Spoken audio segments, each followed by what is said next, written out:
Ryder Hayes kicked his duffel bag under the bottom bunk and looked around the cramped quarters that would be his home for the next year. The room smelled like disinfectant and something else he couldn't quite identify. Probably whatever his new roommates were made of.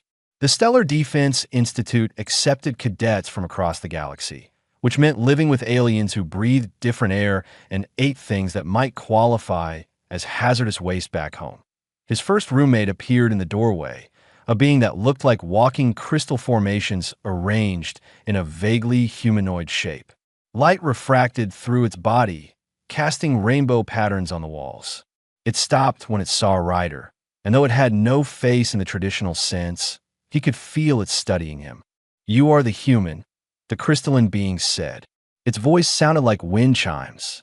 "I am Toral. I have read about your species. Your planet is classified as extremely hostile. Earth's not so bad once you get used to it," Ryder said, extending his hand for a shake. Toral looked at the offered hand like it might explode. "I do not understand this gesture. It's a greeting." "Never mind." Ryder lowered his hand and went back to unpacking point. Two more roommates arrived over the next hour. Finn was amphibious, with slick green skin and enormous eyes that never seemed to blink. Dax looked like a mantis had been scaled up to human size and given the ability to speak. They introduced themselves politely enough, but Ryder noticed they kept their distance, as if he might do something unpredictable at any moment. The first week passed in a blur of orientations and facility tours. Garrison 7 was an orbital station the size of a small city, housing the Federation's premier military academy.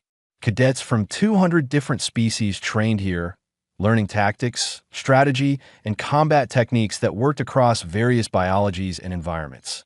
Ryder spent most of his time trying to memorize which corridors led where and which species found direct eye contact offensive. The real trouble started at lunch on the 8th day. The academy cafeteria was a massive hall with environmental zones for different species. Some areas had methane atmospheres.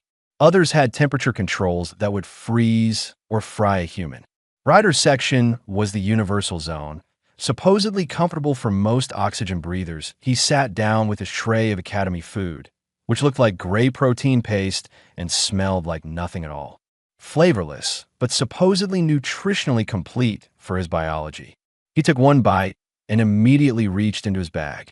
He pulled out a Ziploc full of beef jerky, a bag of ghost pepper chips, and a thermos of coffee he'd brewed that morning in the small kitchenette they were allowed to use. Conversation at the nearby table stopped. Heads turned, or whatever passed for heads among the various species present. Toral sat down across from him, accompanied by Finn and Dax. "What is that substance?" Toral asked, pointing at the jerky. "Dried meat. Want some?" Ryder held out a piece. All three roommates recoiled. "You consume preserved animal tissue?" Finn asked, his voice rising with what might have been horror or fascination. "Hard to tell. Yeah, it's pretty common where I'm from. This is beef. From cows." Ryder bit into the jerky and chewed contentedly. The texture was tough but satisfying, and the teriyaki flavor reminded him of home. Dax's antennae twitched rapidly. "The sodium content alone should be toxic to your system." "Nah, we need salt to survive. Lost a lot of it through sweating." Ryder opened the bag of chips, and the smell of peppers filled the immediate area. Several nearby aliens actually got up and moved to different tables. "What is that odor?" Toral's crystalline body seemed to darken slightly. "Ghost pepper chips. Want to try one?" Ryder held out the bag with a grin. Finn had pulled out a small scanning device and was waving it over Ryder's food. His enormous eyes grew even wider. "This contains capsaicin at levels that would cause severe pain to most species. The concentration is high enough to be classified as a chemical irritant. It's got a kick, sure, but that's what makes it good." Ryder crunched through several chips while his roommates watched in something between fascination and disgust. "Your species consumes pain for pleasure?" Dax asked. This explains much about human history. A few other cadets had drifted over to watch. Word was spreading through the cafeteria. The human was eating something weird again. By the time Ryder unscrewed his thermos and poured coffee, he had an audience of about 20 aliens, all keeping a safe distance. The coffee was still hot enough to steam. Ryder took a long sip and sighed with satisfaction. Nothing like a good cup of coffee. An instructor walking past stopped and stared. Rinth was an avian species, covered in brown and white feathers, with sharp eyes that missed nothing. Cadet, what is the temperature of that beverage? Ryder checked his thermos display. About 180 Fahrenheit. Maybe 175 now. Several aliens gasped. One made a choking sound. Rinth's feathers ruffled. That temperature would cause severe burns to most species in this room. Your oral tissue can withstand that. I mean, if it was boiling, I'd wait for it to cool down a bit. But yeah, this is normal for coffee. Ryder took another sip to demonstrate that Toral's voice had lost its earlier superiority. Now it just sounded confused. Your homeworld created biological organisms that view tissue damage as pleasurable and consume liquids at scalding temperatures. How did your species avoid extinction? We're pretty tough, I guess. Ryder finished his coffee and started on the chips again. The crowd of onlookers had grown larger. Some were taking notes. Others seemed to be arguing with each other in languages his translator couldn't parse. Finn was still scanning, his device beeping with increasingly urgent tones. The chemical compounds in your food would require medical intervention for my species. 3 separate compounds that trigger pain responses. 2 that are technically poisonous in these concentrations. And you consume this regularly? Every day if I can. Ryder pulled out a small bottle of hot sauce from his bag and added a few drops to his gray protein paste. The paste immediately turned orange. He mixed it up and tried a bite. There we go. That's better. The cafeteria had gone almost silent. Everyone was watching the human eat his lunch like it was some kind of dangerous performance art. Ryder noticed a few cadets were actually recording him on their devices. He looked up at the crowd and shrugged. What? It's just food.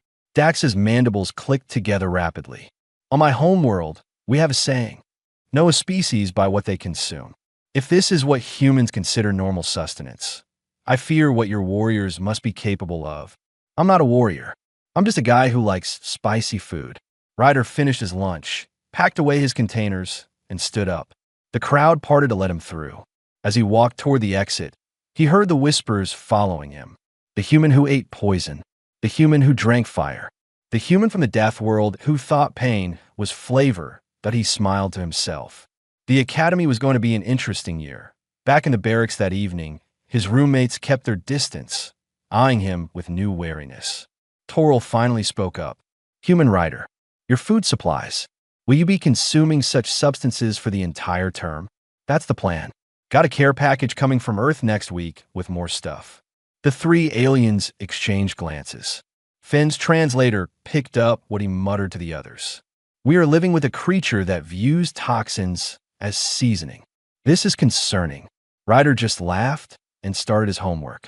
It was good to be different, even if different meant being the weird one who scared people with his lunch. 2 weeks into training, the physical endurance course nearly killed half the cadets. Not literally, but the medical bay was full of aliens who'd pushed themselves too hard, trying to complete what the instructors called a basic fitness assessment. Ryder finished the course in 20 minutes and felt like he could do it again. The route wound through 3 kilometers of the station's maintenance tunnels, incorporating obstacles that tested strength, agility, and stamina. The environmental controls were set to what the Federation considered warm conditions. 85 degrees Fahrenheit with 60% humidity. For most species, this was pushing the upper limit of comfort.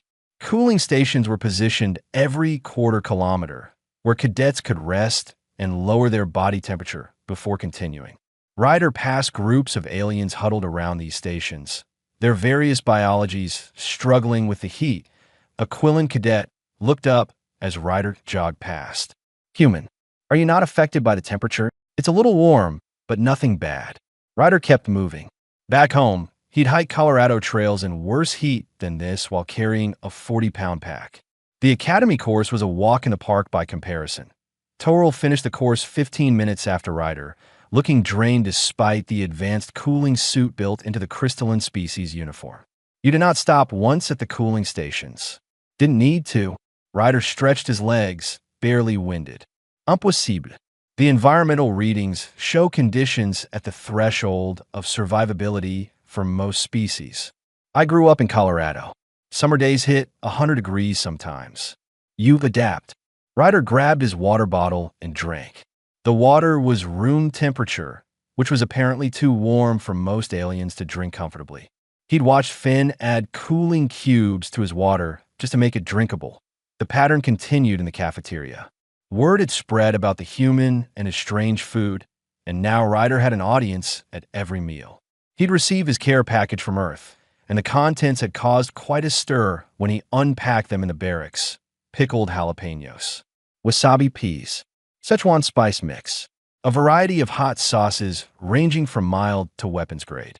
His roommates had watched the unpacking with increasing alarm, especially when Finn scanned each item and reported its capsaicin content to the others.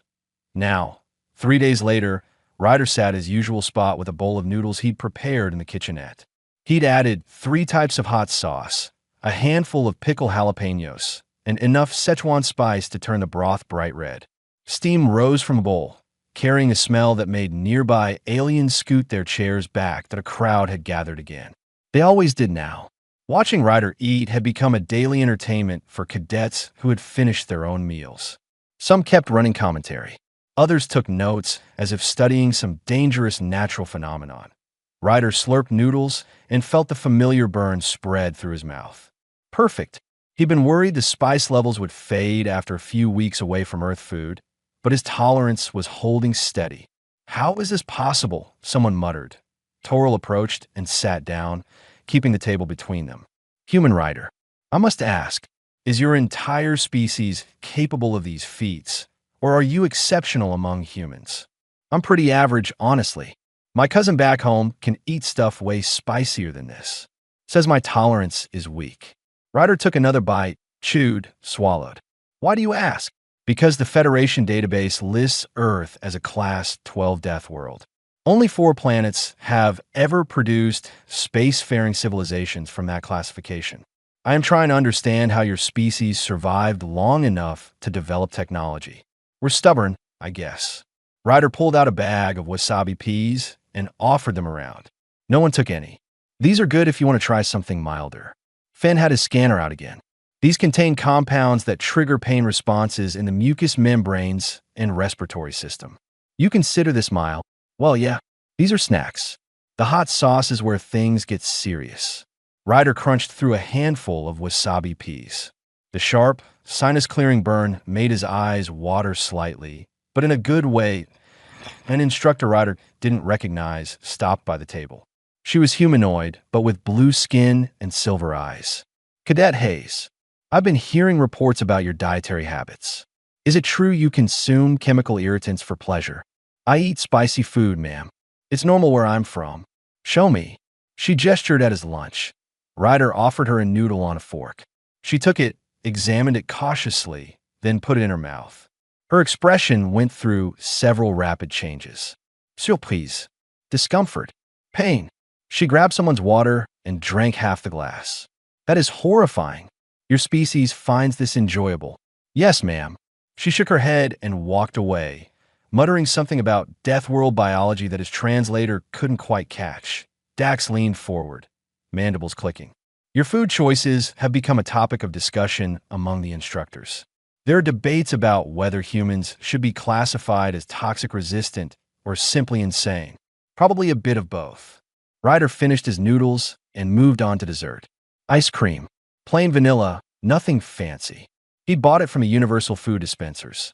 Then he pulled out his thermos and poured fresh coffee. Still hot from the kitchenette brew cycle.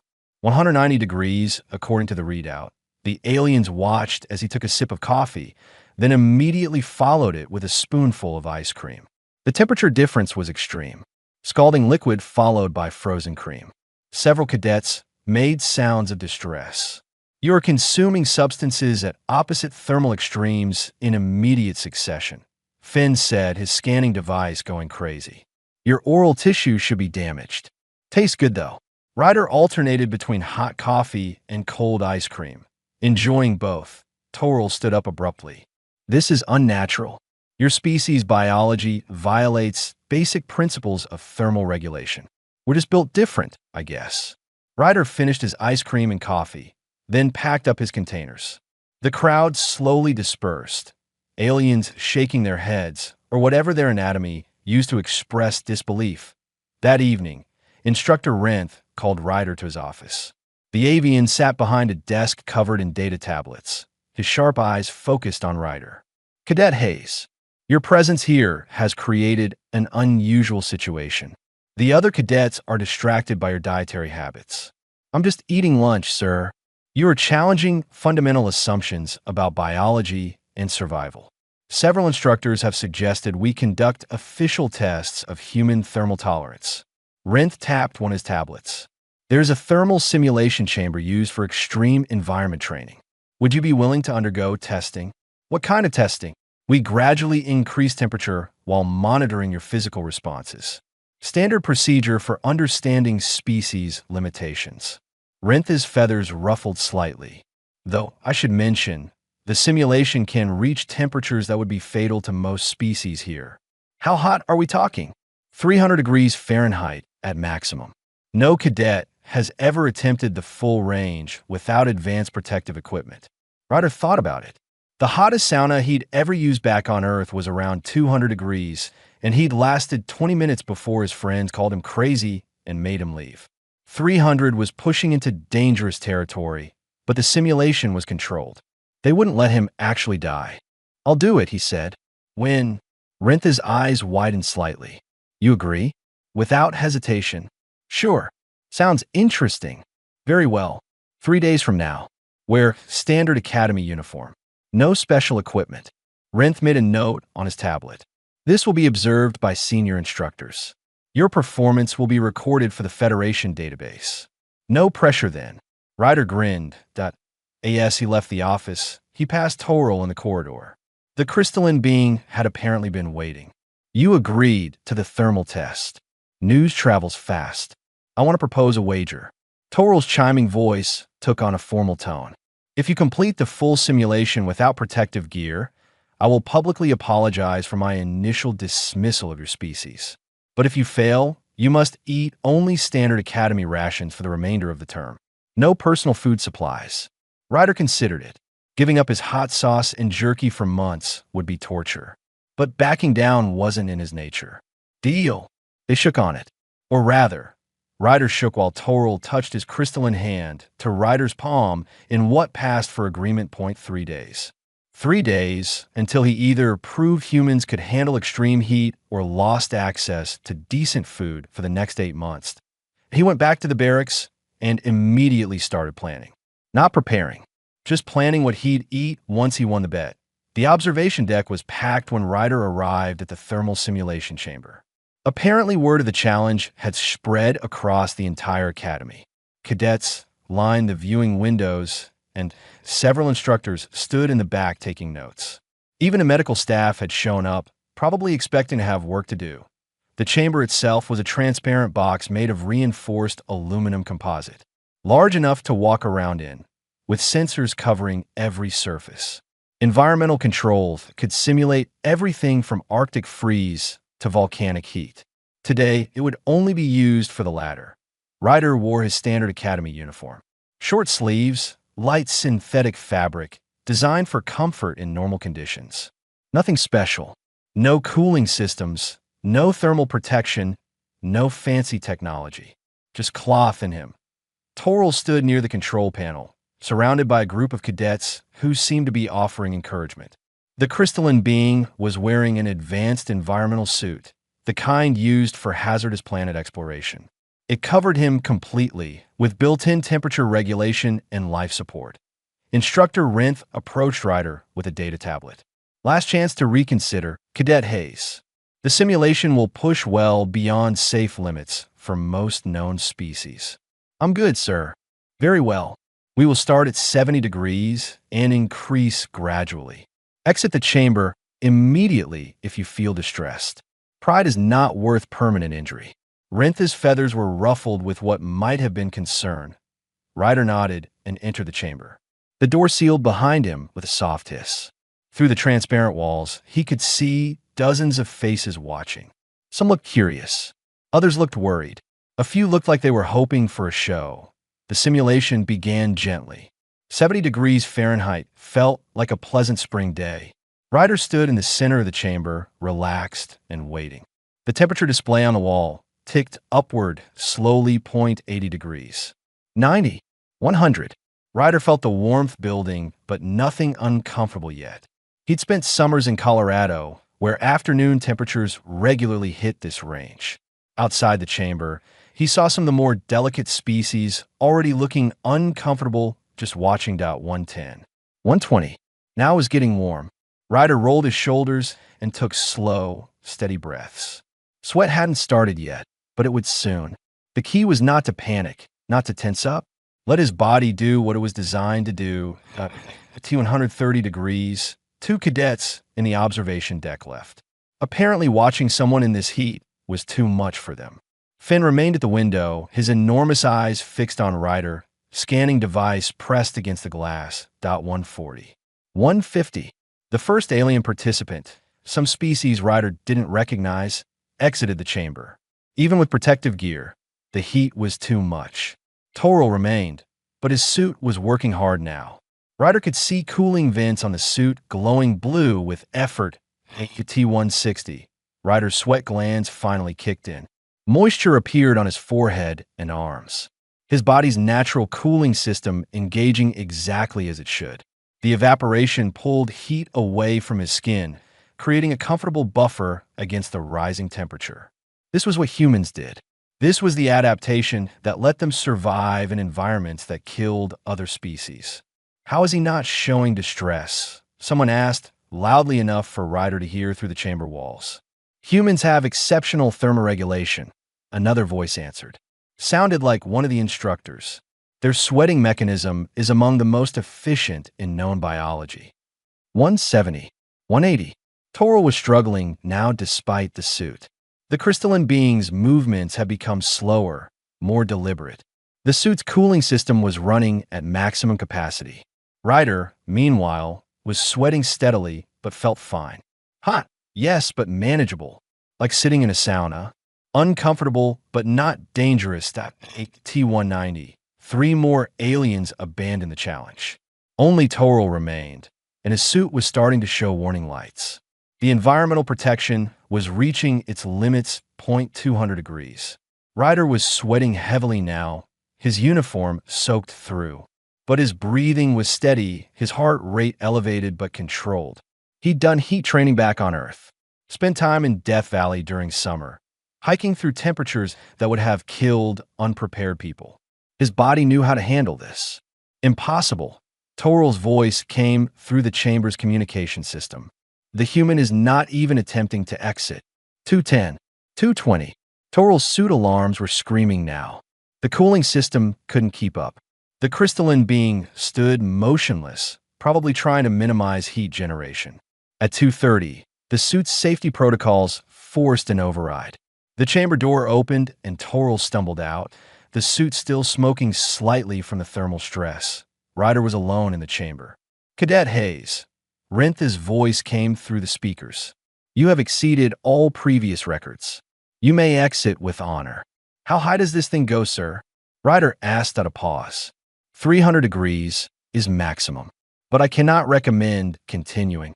Let's see what happens. He heard concerned murmuring from the observation deck. The temperature continued climbing. 240. 250. Ryder's skin was red now, flushed with heat. Sweat poured off him, evaporating almost instantly in the superheated air. His breathing was faster, harder. This was pushing the limits, but he wasn't done yet. 260. 270. Some of the observers had left. Couldn't bear to watch. The medical staff moved closer to the chamber entrance, ready to rush in if needed. Ryder felt his heartbeat pounding in his ears. Every breath was hot, dry, burning slightly in his lungs. But he was still conscious, still standing, still functioning. T-280, the chamber's safety protocols triggered a warning. A synthetic voice announced that biological tolerance limits were being exceeded. Recommended immediate evacuation. Ryder ignored it. 290. His vision was starting to blur slightly at the edges. Dehydration was setting in despite his body's best efforts. But he'd come this far. Might as well finish. 300 degrees. The display hit maximum and held. The chamber filled with heat so intense that the air itself seemed to shimmer. Ryder stood in the center, drenched in sweat, skin bright red, but still standing. Still conscious. Still alive. Then the simulation added its final test. A panel opened in the chamber floor, and synthetic lava began flowing through a channel. Not real lava, but a chemical mixture heated to similar temperatures. It glowed orange and red, radiating additional heat that pushed the air temperature even higher. The observation deck went silent. This was the hazard avoidance portion of the test, meant to be done from a safe distance. But Ryder was standing right there. He looked at the flowing lava, then at his water bottle sitting in the corner where he'd left it. An idea formed. Probably a bad idea. Definitely a bad idea. But he was already here, already pushing limits. Why stop now? Ryder walked to the lava flow and knelt beside it. The radiant heat was intense, like standing too close to a bonfire. He could hear shouting from outside the chamber, but couldn't make out the words. He unscrewed his water bottle, now empty, and dipped the metal container into the edge of the lava flow. The bottle heated instantly. He pulled it back out, the metal glowing slightly. Through blurred vision, he could see Rent frantically working the controls, probably trying to emergency stop the simulation. But these things had delays built in. Safety protocols took time to engage. Ryder lifted the superheated bottle to his lips and took a sip of the residual water that had flash-boiled inside. It was beyond hot. It burned his lips and tongue. He grimaced and immediately regretted the decision. Okay, that was stupid. The emergency shutdown finally engaged. Temperature dropped rapidly as cooling systems flooded the chamber. The door opened and medical staff rushed in. Ryder walked out on his own power, steam rising from his soaked uniform. He was dizzy, dehydrated, and pretty sure he'd just done something incredibly dangerous. But he was alive and smiling. Toril stood near the entrance, crystalline body dim with something that might have been shock. You drank water heated by lava. Yeah, that was dumb. Too hot, actually. Ryder accepted a cooling pack from the medical staff and pressed it against his forehead. The observation deck erupted in noise. Aliens talking over each other, some in awe, others in horror. Instructor Renth pushed through the crowd, his feathers completely ruffled. Cadet Hayes, that was the most reckless display I have ever witnessed. Sorry, sir. It was also the most impressive demonstration of biological thermal tolerance in Academy history. Renth's expression softened slightly. You are officially banned from unsupervised use of the simulation chamber. Fair enough, sir. Toril approached slowly, moving through the crowd. When he reached Ryder, the crystalline being spoke in a voice the entire deck could hear. I publicly apologize for underestimating human capability. Your species has earned respect. He performed some kind of bow, a gesture that made his crystalline structure chime softly. Ryder nodded. Apology accepted. No hard feelings. The medical staff insisted on a full examination, but Ryder was fine. Dehydrated and overheated, but no permanent damage. His body had done exactly what it was supposed to do. After an hour of rest and several liters of water, he was back to normal WY evening. The entire academy knew what had happened. The human who drank lava-heated water. The human who survived 300 degrees. The human from the death world who made the impossible look easy. Ryder just wanted dinner. Preferably something spicy. Medical clearance took another day, mostly because the doctor couldn't believe Ryder wasn't suffering from heat stroke or organ damage. The Quillan physician ran scan after scan, muttering about impossible biology and inadequate medical databases. Eventually, she gave up and declared him fit for duty, though she made him promise to drink extra water for the next week. By the time Ryder returned to regular training, everything had changed. Cadets who'd previously avoided him now nodded in greeting when he passed in the corridors. Toril had kept his word about the apology, and the shift in attitude from the crystalline being had influenced others. Even Finn had warmed up, though the amphibious alien still kept his scanner handy whenever Ryder ate. The cafeteria had transformed from a place of mockery to something resembling respect. Ryder sat down with his usual lunch of spicy noodles and jerky, But now, instead of mocking whispers, he got questions. How does your species tolerate such heat? A cadet from a frozen world asked, sitting down across from him. We sweat, Ryder explained between bites. Moisture evaporates off our skin and cools us down. Works better than most cooling systems once you get used to it. But the energy cost must be enormous. The water loss alone should be fatal. We drink a lot, and our bodies are good at conserving water when we need to. Ryder offered some of his wasabi peas. The alien declined politely. Instructor Rinth approached with another alien. This one tall and thin, with gray skin and enormous black eyes. Cadet Hayes. This is Instructor Nellis from the Xenobiology department. She has questions about human physiology. I won't take much of your time, Nellis said, her voice surprisingly deep. I've been reviewing the thermal test data. Your performance contradicts several established theories about organic thermal limits. Would you consent to additional, less dramatic testing? What kind of testing? Comparative studies. How humans respond to various environmental stresses versus other species. Temperature, pressure, atmospheric composition, that sort of thing. All perfectly safe and controlled. She held up a data tablet. The Federation is very interested in understanding death world adaptations. Your species could provide valuable insights. Ryder shrugged. Sure, why not? As long as it doesn't interfere with training. Excellent. I'll schedule sessions during your free periods. Nellis made notes on her tablet and left, looking pleased. Rinth remained. The thermal test has attracted attention beyond the Academy. Fleet Command has taken notice of human capabilities. This is significant, Cadet Hayes. Is that good or bad, sir? That remains to be seen. But it means humans will no longer be dismissed as primitive. You've proven your species deserves serious consideration. The avian instructor's feathers settled into a more relaxed position. Continue your training. And try not to do anything else that makes the medical staff panic.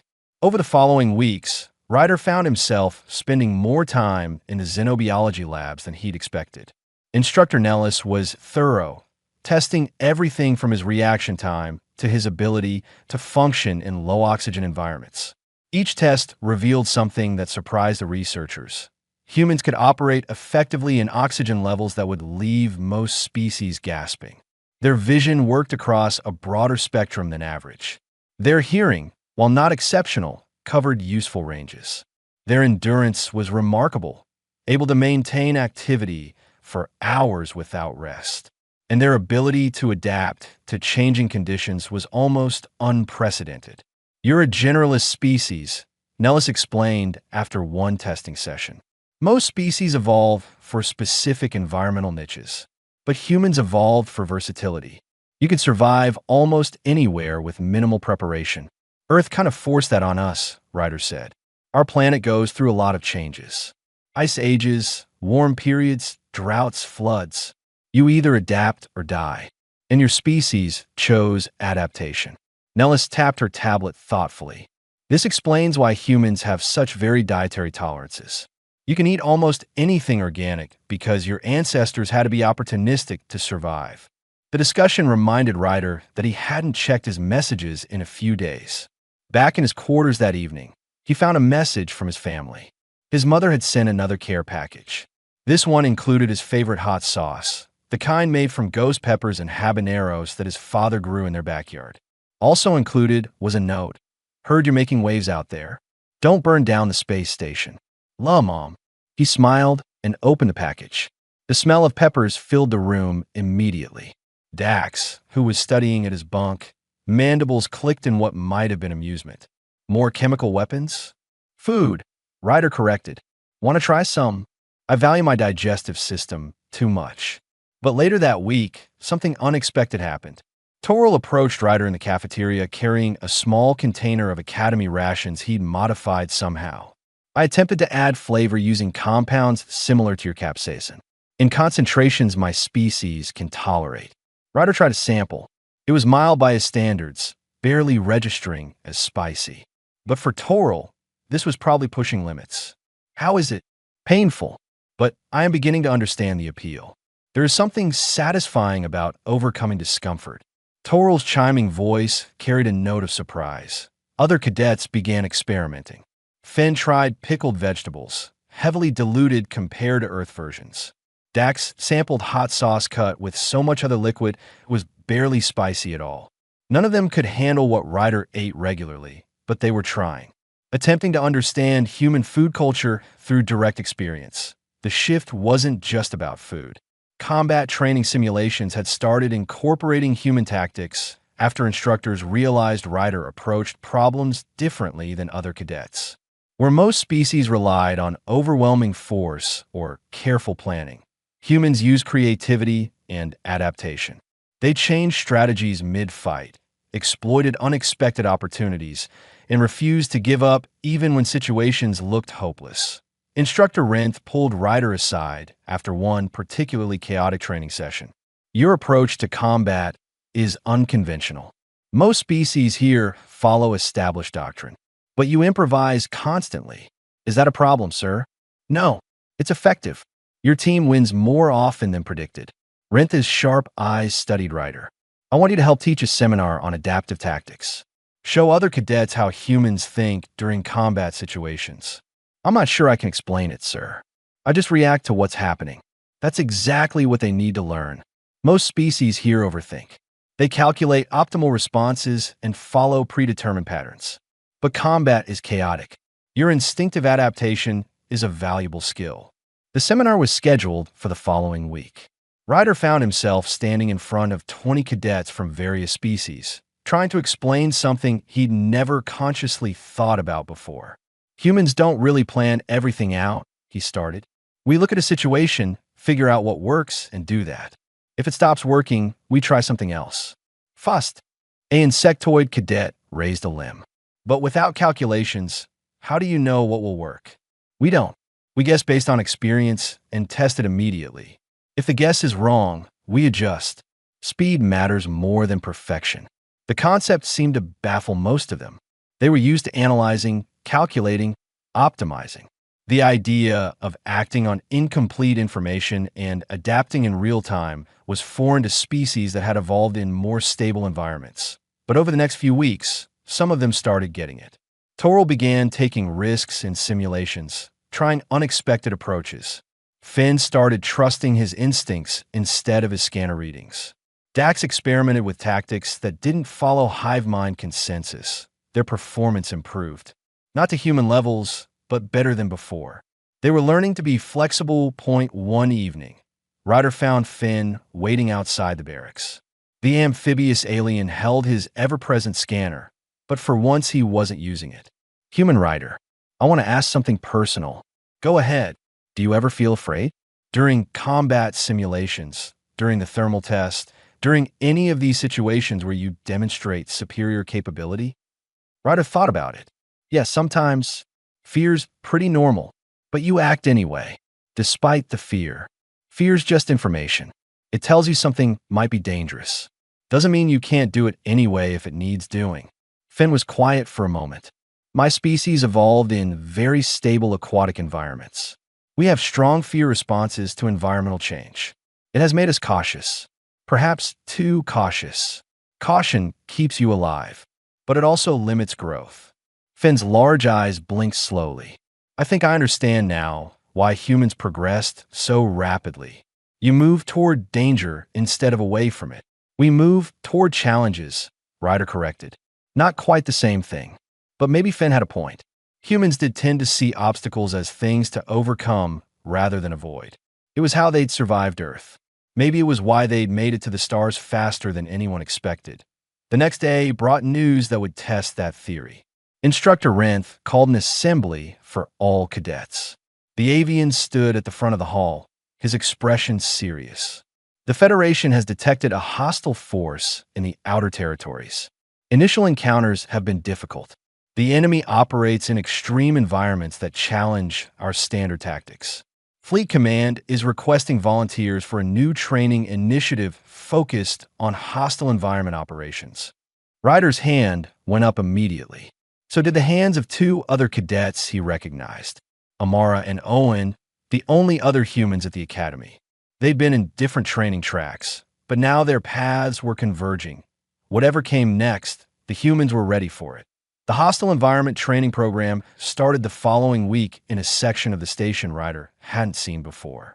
Deep in the lower levels, past the standard training facilities, was a series of chambers designed to simulate the worst conditions the galaxy could offer.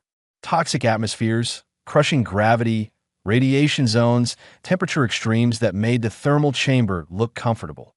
Ryder met the other two humans for the first time outside the briefing room. Amara was shorter than him, built compact and strong, with dark skin and eyes that constantly scanned her surroundings. Owen was tall and lean, moving with a controlled grace that suggested martial arts training or dance. "So you're the one who drank near lava water," Amara said, grinning. "That was either brilliant or incredibly stupid." "Probably both," Ryder admitted. "Made the rest of us look good, though. Command's been asking questions about human capabilities ever since." Owen stretched, joints popping. "They want to know if we're all like you." "Are we?" Amara laughed. "I've been pulling AG maneuvers and flight simulators. My alien instructors keep passing out in the co-pilot seats. So yeah, probably." The briefing room filled with cadets from various species, but the humans noticed they were the focus of attention. Instructor Renth entered with two other officers Ryder didn't recognize. One was a Quillen, the slug-like species known for tactical brilliance. The other was humanoid, but covered in thick scales from a high-gravity world. "Welcome to Advanced Environmental Operations," Renth began. "You volunteered because you believe you can handle conditions that defeat standard forces. You will be tested. Many of you will fail. Those who succeed will form the core of a new rapid response unit." The Quillen officer stepped forward. "I am Commander Sorrel. I will be direct. The hostile forces we face operate in environments that kill most of our species within minutes. High radiation, extreme temperatures, toxic atmospheres, crushing gravity. We need soldiers who can fight in these conditions. Humans have shown promise. Others may as well. We will find out." The scaled officer spoke next. "I am Lieutenant Cross. My species evolved on a planet with 3 times standard gravity. I understand physical hardship, but even I cannot operate in some of the environments we will simulate here. This training will push you beyond anything you have experienced." The first test came that afternoon. Zero-gravity combat in a simulated damaged ship. No magnetic boots, no guide rails, just the ability to move and fight in 3 dimensions. Most cadets struggled immediately, disoriented by the lack of up or down. They drifted helplessly or moved too slowly, unable to calculate trajectories on the fly. Ryder launched himself across the chamber, kicked off a wall, changed direction mid-flight, and landed behind the enemy position in seconds. Muscle memory from years of rock climbing translated perfectly to zero-gravity movement. Handhold were just different surfaces. Direction was just another variable. Amara was even better. She spun and twisted through the space like she'd been born in zero-G, her small size an advantage in the tight confines. Owen moved with calculated precision, each trajectory planned and executed perfectly. The 3 humans dominated the simulation, while most aliens struggled to even reach the objective. Commander Sorrel watched from the observation deck, mandibles moving in what might have been surprise. The humans demonstrate innate 3-dimensional spatial awareness. How is this possible without prior zero-gravity training? They climb things, Instructor Renth explained. On their homeworld, vertical surfaces, complex routes, calculating hand and foot placement constantly. It translates. Remarkable. The next test was worse. High gravity simulation, 2.5 times Earth normal, which was crushing for most species. The next test was worse. High gravity simulation, 2.5 times Earth normal, which was crushing for most species. Cadets entered the chamber and immediately collapsed under their own weight. Those who could stand moved slowly, every action requiring enormous effort. Ryder felt the weight press down on him. Heavy, definitely heavy, but manageable. Like hiking with a weighted pack. He walked across the chamber, slower than normal, but steady. Completed the objectives. Exited under his own power. Owen handled it even better. His martial arts training had emphasized body control and weight distribution. He moved through the high-gravity environment like it was only mildly inconvenient. Amara struggled more, but still finished. She was breathing hard when she exited. That sucked, but I pulled GS worse than that in a cockpit. Only 5 cadets completed the high-gravity test. 3 humans and 2 from the scaled officer species. Everyone else had to be extracted. Lieutenant Cross approached the humans afterward. Impressive. Most species cannot function at those gravity levels. You 3 barely slow down. Earth's gravity is pretty strong compared to most planets, Ryder explained. We grew up in it. Builds muscle and bone density. Your planet prepared you well. Cross's scaled face showed approval. But the next tests will be harder. He wasn't lying. The temperature test made the thermal chamber look gentle. Rapid shifts from extreme heat to extreme cold, testing their ability to function through thermal shock. Radiation simulation that would have killed most organic life. Toxic atmosphere chambers where breathing required filters and every surface was potentially lethal. The humans passed all of them. Not comfortably, not easily, but they passed. Their bodies adapted, their minds stayed focused, and they completed objectives while other species failed. But the real revelation came during hand-to-hand combat training. The instructors wanted to see how different species fought in close quarters. Most aliens relied on reach advantages or natural weapons like claws or mandibles. They had formal styles, established techniques, predictable patterns. Owen stepped into the ring against a cadet from a warrior species, all muscle and aggression. The fight lasted 15 seconds. Owen moved like water, redirecting force, exploiting openings, and ending the match with a joint lock that left his opponent immobilized but unharmed. How did you do that? Commander Sorrell asked after the demonstration. Judo mostly. Some jiu-jitsu. A little bit of boxing. Owen helped his opponent up. Humans have been fighting each other for thousands of years. We got good at it. Amara's fighting style was different. Fast, brutal, focused on ending threats quickly. She'd grown up in rough neighborhoods and learned street fighting before joining the academy. No wasted movement, no hesitation, just efficient violence. Ryder's approach was somewhere in between. He'd done some training, but was mostly self-taught. Scrappy and adaptable, willing to use anything available. In one sparring match, he used the environment itself as a weapon, bouncing his opponent off walls and using leverage to overcome a strength disadvantage. The instructors were taking notes constantly. Human fighting tactics were unlike anything in the Federation database. Unpredictable, creative, and frighteningly effective. Your species has formalized violence into an art, Lieutenant Cross observed. Most species fight to survive. Humans fight to win. There's a difference. Training continued for 6 weeks. Every day brought new challenges, new simulations, new tests designed to break cadets and find their limits. The class that started with 40 cadets was down to 12. 3 humans, 2 of Cross's species, 4 from various high-gravity worlds, and 3 who'd simply refused to quit despite their biology being completely unsuited for the work. Among those 3 was Toril. The crystalline being had no business being in hostile environment training. His species was fragile, temperature-sensitive, and physically weak by most standards. But he'd adapted his advanced environmental suit, modified it constantly, and found ways to compensate for every disadvantage. Where he couldn't match the humans physically, he outthought the problems. Fenn had also volunteered but washed out early. His amphibious biology simply couldn't handle the extreme conditions. But he'd stayed on as a support specialist, using his analytical skills to help others train more effectively. Dax had surprised everyone by lasting 4 weeks before accepting that his insectoid physiology had limits the training couldn't overcome. But he'd learned enough to become an instructor for his own species, teaching them human-inspired adaptive tactics. The final evaluation was a combined test of everything they'd learned. A simulated hostile boarding action in extreme conditions.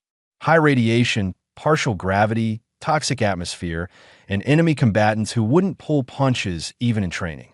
Complete the mission or fail the entire program. That Ryder's team consisted of himself, Amara, Owen, Toril, and one of Cross's species named Bellin.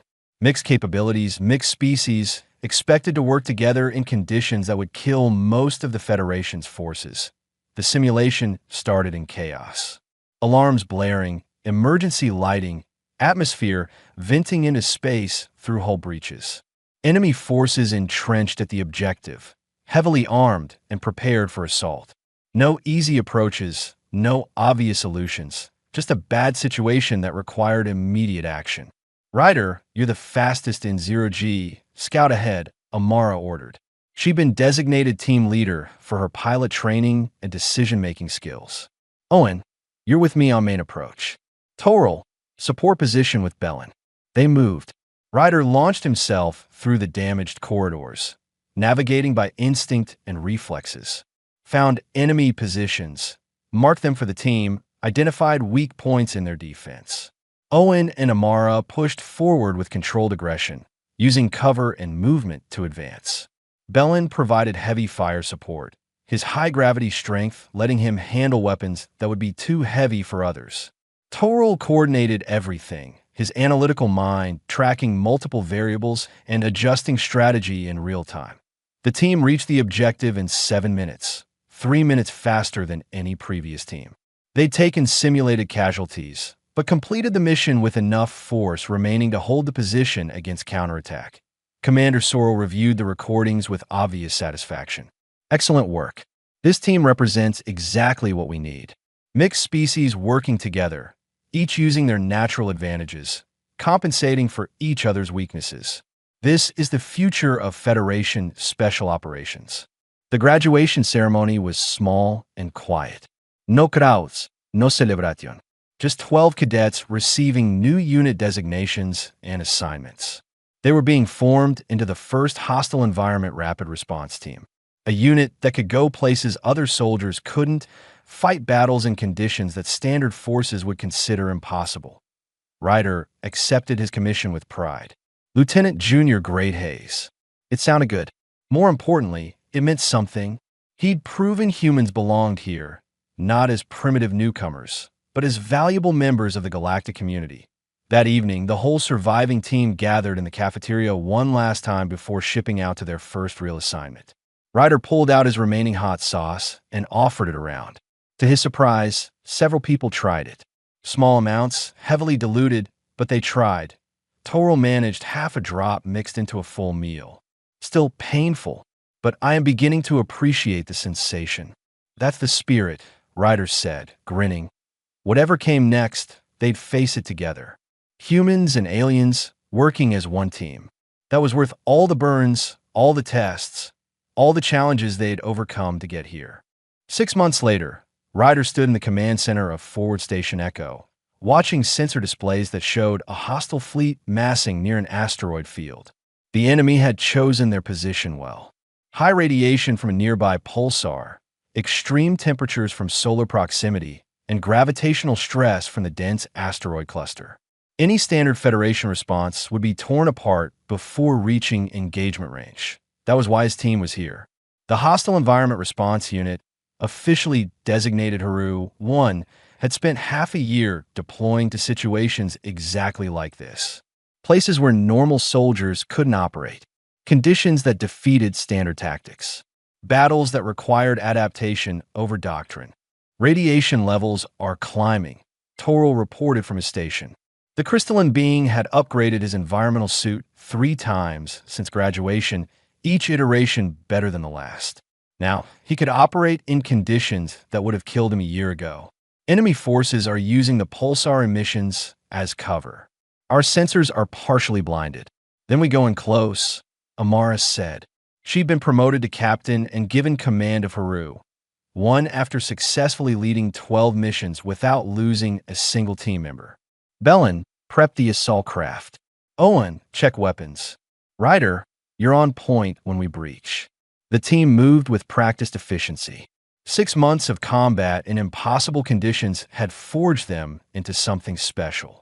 They'd fought in acid rain on toxic worlds, boarded ships near black holes where gravity tried to tear them apart, and assaulted positions in radiation zones that lit up their dosimeter badges like fireworks. The Federation had sent reinforcements eventually. More humans had joined from Earth, along with volunteers from high-gravity worlds and species that had evolved in harsh conditions. But Haru, one remained the original, the template that all others followed. Mixed species, mixed capabilities, unified by the belief that impossible just meant difficult. The assault craft launched with minimal ceremony. Standard procedure for a team that had done this dozens of times. The craft was specially shielded, designed for environments that would destroy normal vessels. Even so, the radiation levels made the hull creak ominously as they approached the enemy position.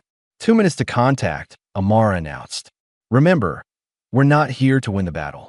We're here to disable their command ship, so the main fleet can engage safely. Quick in, quick out. The craft shook as it entered the asteroid field. Massive rocks tumbled past, each one potentially lethal if they collided. Amara piloted through them like they were standing still, her reflexes and spatial awareness letting her see paths that didn't exist on any computer readout. They docked with the enemy command ship using a breaching pod. The seal formed, the door blew open, and Ryder went through first. The interior atmosphere was methane-based, toxic to humans without filters. The gravity was 1.8 times Earth normal. Temperature was 200 degrees Fahrenheit. For the enemy species, this was comfortable. For Ryder's team, it was just another Tuesday. Enemy soldiers tried to respond, but they'd never fought humans before. Didn't understand how fast they could move, how adaptable they were, how they seemed to ignore damage that would stop other species. Ryder took a plasma burn to the shoulder and kept advancing. Owen disarmed 3 opponents in as many seconds. Bellin provided covering fire that forced the enemy into defensive positions. Toral was the key, though. He'd hacked the enemy systems within 30 seconds of boarding, uploading a virus that would disable their weapons and navigation. The mission objective wasn't to kill everyone aboard. It was to remove the command ship from the battle, creating an opening for Federation forces to exploit. Upload complete, Toral announced. The ship is disabled. We should extract. They fought back to the breaching pod, covering each other, moving as a unit. Enemy reinforcements arrived, but couldn't stop the withdrawal. The team sealed the pod, detached from the enemy ship, and burned back toward friendly space as the main Federation fleet engaged. The battle lasted 3 hours. With the enemy command ship disabled, their coordination fell apart. Federation forces, no longer facing a unified threat, broke through the defensive positions and scattered the hostile fleet. It was a victory, clean and decisive.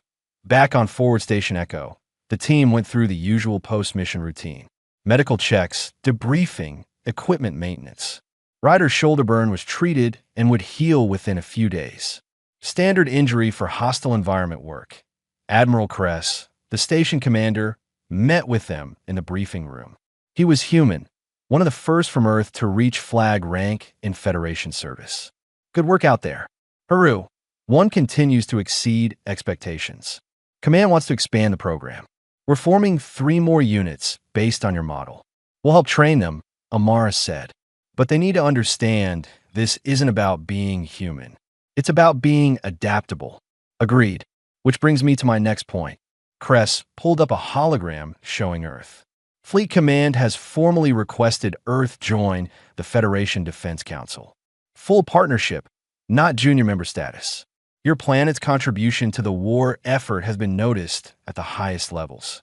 Ryder felt a surge of pride. A year ago, Earth had been dismissed as a backwater death world. Now, they were being invited to help lead the Federation's military efforts. All because a few humans had proven that surviving harsh conditions was a strategic advantage. There's more, Kress continued. The Federation wants to establish a training facility on Earth. Let other species experience death world conditions firsthand. Build the next generation of hostile environment specialists.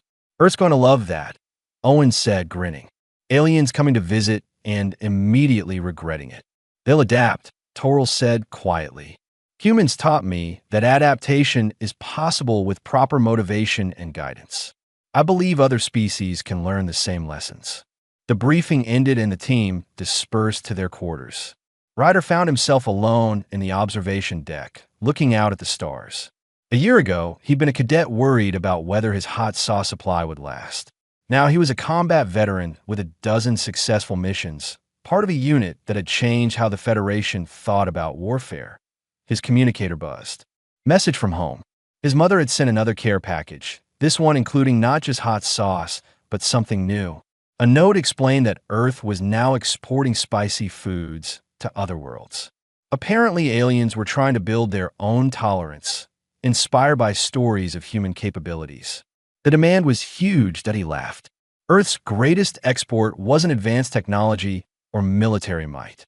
It was teaching the galaxy that discomfort could be overcome, that challenges could be met, that impossible wasn't really impossible at all. Amara found him there an hour later, thinking deep thoughts, just remembering the academy. How everyone thought I was crazy for eating spicy food. You were crazy, but that turned out to be useful. She joined him at the window. Command approved my request. We're heading back to Earth next month. 2 weeks leave, then we're helping set up the new training facility. Going to be weird going home after all this. Yeah, but someone needs to show the aliens what real spicy food tastes like. They stood together, watching the stars, two humans who'd proven their species belonged among them. The galaxy was vast and full of wonders, but Earth had taught them something valuable. Survival wasn't about being the strongest or the smartest or the most advanced. It was about adapting, enduring, and refusing to give up when things got difficult. That evening, the whole team gathered in the station's recreation area. Someone had convinced the kitchen to attempt making spicy food, with mixed results. The alien chef had created something that was supposedly inspired by human cuisine. It was barely spicy by Earth standards, but the effort was appreciated. Toril tried a small portion and immediately reached for water. Still painful, but I persist in trying. That's the spirit, Ryder said. Bellin had no problem with the heat. His species evolved eating minerals that would be toxic to most life. Compared to that, peppers were nothing. Owen and Amara loaded their plates with the spicy offerings, grateful for something resembling home cooking. The team talked about future missions, about the new units being formed, about the changes coming to the Federation. But mostly they just enjoyed being together, a group of beings from different worlds who'd learned to work as one. As the evening wound down, Ryder pulled out a bottle of his hot sauce. The ghost pepper blend his father made, the one that had started everything at the academy. He offered it around. Most declined, but a few tried drops, so small they were barely measurable. Why do you still carry this? Toril asked, watching Ryder add a generous amount to his meal. You have proven your point. Everyone knows humans can tolerate extreme capsaicin concentrations. It's not about proving anything anymore, Ryder said. It's just who I am, who we are. Humans from Earth, where everything tries to kill you and you eat it anyway. A peculiar philosophy, Toril observed, but an effective one.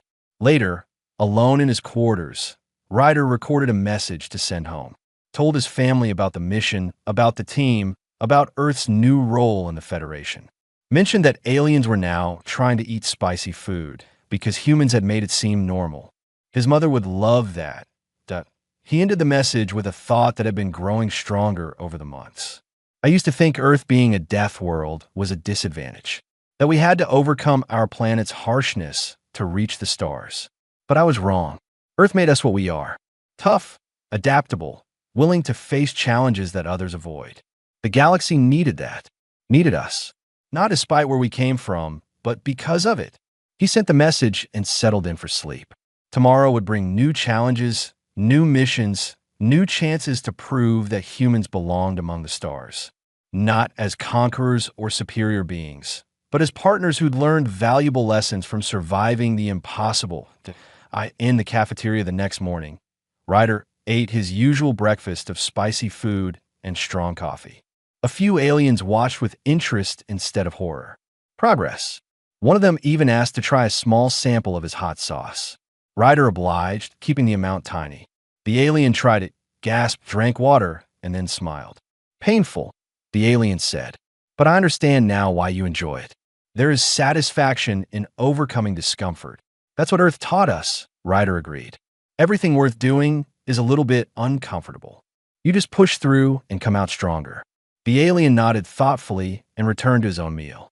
Around the cafeteria, others watched. Some would try spicy food themselves eventually. Others would find different ways to push their own limits. But they'd all learned the same lesson. Humanity had come from a world that tried to kill them every day. They'd adapted, survived, and thrived. Now, they were teaching the galaxy that same resilience. Not through conquest or force, but through example. Through showing that impossible just meant difficult, and difficult just meant you had to try harder. Ryder finished his breakfast and headed to the briefing room. Another mission was coming. Another chance to operate in conditions that defeated standard forces. Another opportunity to prove that the team from Earth could handle whatever the galaxy threw at them. He smiled as he walked. It had started with aliens mocking his lunch. Now it had become something bigger. A new way of thinking about challenges. A new appreciation for adaptability. A new respect for the humans from the death world who drank their coffee hot enough to scald and ate their food spicy enough to qualify as chemical warfare. The galaxy was a harsh place. But Earth had prepared them well. And together with their alien teammates who'd learned to push their own boundaries, they were ready for whatever came next. The mission briefing started on time. The enemy had established new positions in another hostile environment. High gravity, toxic atmosphere, extreme temperature swings. Conditions that would defeat most forces. But not Haru 1. Never Haru 1. Looks like fun, Amara said, studying the mission parameters. Looked impossible, Toral corrected. Same thing, Ryder said, grinning. And they began planning how to make the impossible look easy. Just another day for the team that had started with mock snacks and ended up changing the galaxy.